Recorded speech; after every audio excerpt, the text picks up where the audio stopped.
Well, I'm doing even better now that I learned literally seconds ago that you had a Hobbit-themed wedding. That is magical. I've heard of people having a Star Trek wedding.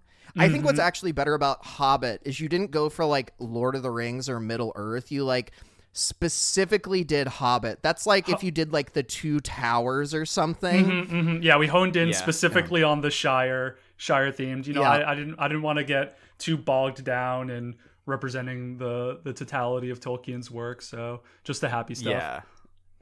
A Silmarillion themed wedding would have been a lot of homework. A little for the inscrutable. guests in attendance. Can I ask a very important question just to sort of kick things off? Please do. If you're only if you're comfortable answering this, but on the note of Hobbit themed wedding, to what degree did foot hair play a role in the Thank proceedings? God you asked, because I wanted to ask too.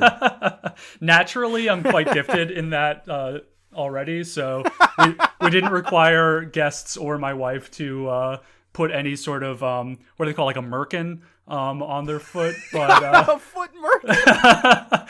But it turned out all right. I was barefoot. We both were barefoot during the ceremony, so I'm imagining the friend that is fortunate enough to have like no foot hair at all. He's going to the doctor and he's like, I need Rogaine immediately. He's just dumping hair growth serum on his feet. Yep. A Looney Tunes cartoon. Yeah. No, I was very fortunate that a lot of my friends were more than willing to really lean into it. So we had some guests in elf ears and, you know, fully decked out wizard costumes and such. So yeah, it was quite an awesome affair. Well, Hell yes. I gotta ask, because, you know, now that we're talking about Lord of the Rings inspired weddings, unironically, what do we think, just real quick before we get into the important stuff, what do we think would be the best movie to have a wedding based on of the official Lord of the Rings trilogy? Because I think it would be Fellowship of the Ring. I think you could do a lot with, like, you know, everybody being in Rivendell. You know, I feel like that's the best movie to theme your wedding around. But I don't know. Maybe like Minas Tirith could hit. Yeah, I mean, the only reason you would go outside of Fellowship is maybe for like the coronation scene at the end of Return of the King. But yeah, in Minas Tirith. But there's a melancholy there. That's true. That's true. But there is a lot of ceremony.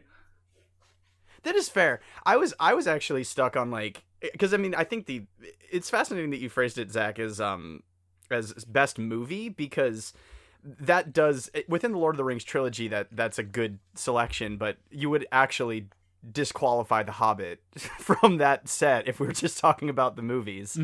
But yeah, I mean, if you wanted just like a super dirty boy wedding, you could go with kind of the latter third of Return of the King, when everybody's just covered in so much dirt you can basically smell it. Oh, well, then there's also the extended cut scene when they arrive at Isengard and they've just like found the larder full of like kegs of beer and old Toby, and it's kind of a party there as well. So that's the reception. That's the reception. You're right.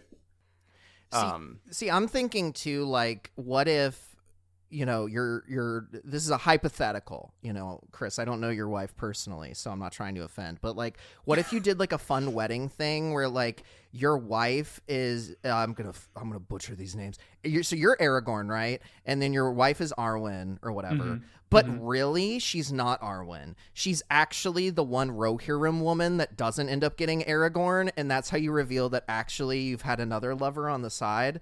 That'd be pretty sick.